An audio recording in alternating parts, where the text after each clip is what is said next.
আসসালামু আলাইকুম। অফিস থেকে ফেরার পথে আমরা দুজন হঠাৎ করে আমার অফিস কলিগ হাসনাত হাসনাত আবদুল্লাহর মতো একটা ছেলে, প্রতিবাদী কণ্ঠের। তারপর আমরা দুজন অফিস থেকে বের হয়েছি। বের হওয়ার পরে একটা মনোরম পরিবেশ, মনোমুগ্ধকর, যেটা দেখেও পাগল হয়ে যাবে এমন একটা জায়গায় আমরা চলে এসেছি। সেটা হচ্ছে, আপনারা সবাই লোকেশন দেখলেও চিনতে পারবেন, হচ্ছে বাটিয়ারি।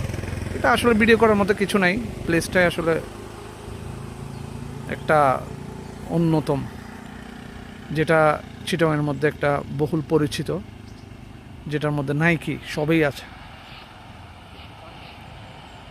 এত সুন্দর আল্লাহর সৃষ্টি, যেটা বলা বাহুল্য।